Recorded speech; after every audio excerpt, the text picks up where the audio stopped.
Breaking news చూస్తున్నాం. శ్రీ సత్యసాయి జిల్లాలో అతి భారీ చోరీ జరిగినట్లు గుర్తించారు పోలీసులు.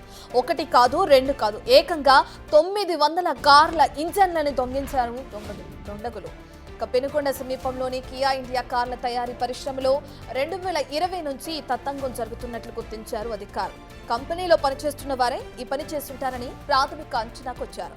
అయితే కొద్ది రోజుల క్రితం ఇంజన్ల చోరీని గుర్తించిన సంస్థ ఎంటీ జిల్లా ఎస్పీకి ఫిర్యాదు చేయడంతో దర్యాప్తును ముమ్మరం చేశారు పోలీసులు.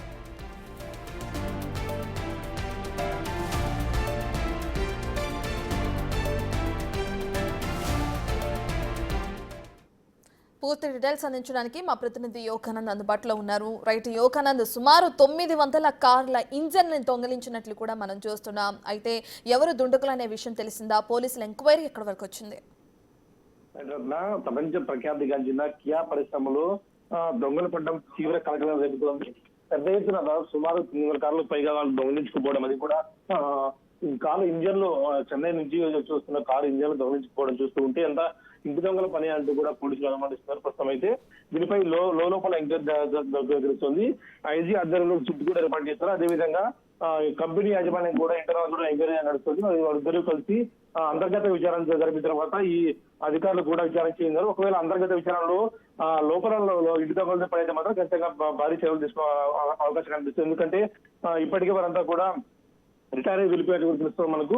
రిటైర్ అయ్యి వెళ్ళిపోయిన అధికారులు కీలక పనిచేసిన వారే ఈ పథకానికి పాల్పడి ఉండొచ్చు కూడా పోలీసులు కానీ అధికారులు కూడా మనం ఇస్తారు. ఇప్పటికే కేఎస్సీఎండీ గ్యాంగ్ కూడా దీనిపై దృష్టి సారించి ప్రత్యేక బృందాలతో కూడా అంతర్గత విచారణ జరిపిస్తున్నారు. ముఖ్యంగా చెన్నై నుంచి వచ్చినప్పుడు ఎక్కడైనా పార్సిల్ ఏమన్నా రవాణా చేసినప్పుడు ఏమైనా దొంగలించారా అనే దశలో కూడా దర్యాప్తు జరుగుతున్నారు ప్రస్తుతం అయితే ఈ విషయం పూర్తి స్థాయిలో ఇప్పుడే చెప్తే వాడు సర్దుకునే వాడు చక్కబెట్టుకునే అవకాశం ఉంటుంది. పూర్తి స్థాయిలో దర్యాప్తు జరిగిన తర్వాత అవి ప్రెస్ మీట్ పై అయితే అవకాశంతో ఉందని పోలీసులు చెప్తున్నారు.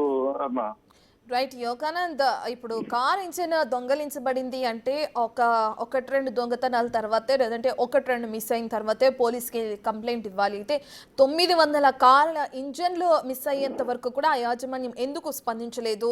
దీన్ని ఎందుకు ఇంత నెగ్లెక్ట్ చేసి ఇప్పుడు పోలీసులకి కంప్లైంట్ ఇవ్వటం వెనుక ఎలా ఉంది అనుకోవచ్చు? అంటే దీని వెనుక హస్తం ఎవరిది అనుకోవచ్చు? ఏ విధంగా చూడొచ్చు దాన్ని?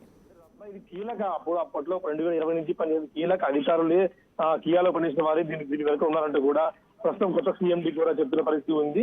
ఆ కీలక అధికారి రిటైర్మెంట్ అయిన తర్వాత కొత్త యాజమాన్య బాధ్యత తీసుకున్న తర్వాత, కొత్త సీఎండీ బాధ్యత తీసుకున్న తర్వాత ఈ తతంగం అంతా వెళ్ళే క్వశ్చన్ వస్తుంది. ప్రస్తుతం అయితే ఈ అంశం కియా పరిశ్రమలో, ముఖ్యంగా టోటల్ ఇండియా వైడ్ కూడా కియా పరిశ్రమ కూడా హాట్ టాపిక్ మనం చెప్పొచ్చు. ముఖ్యంగా ఉత్తర కొరియా నుంచి కూడా, దక్షిణ కొరియా నుంచి కూడా దీనికోసం ప్రత్యేక బృందాలు కూడా రంగంలోకి దిగే అవకాశం కనిపిస్తుందని చెప్తున్నారు. అయితే మరో 10 రోజుల్లో దీని గుప్తంతా కూడా బయట పెట్టే అవకాశం తెలుస్తుంది మనకి. ఎందుకంటే ఐజీసీ అధికారులు దీంట్లో జోక్యం చేస్తున్నారు కాబట్టి, ఒక సిట్టు కూడా జరగ చేస్తుంది కాబట్టి 10 రోజుల్లో పూర్తి విషయాలు వెల్లడించమంటూ పోలీసులు చెప్తున్నారు.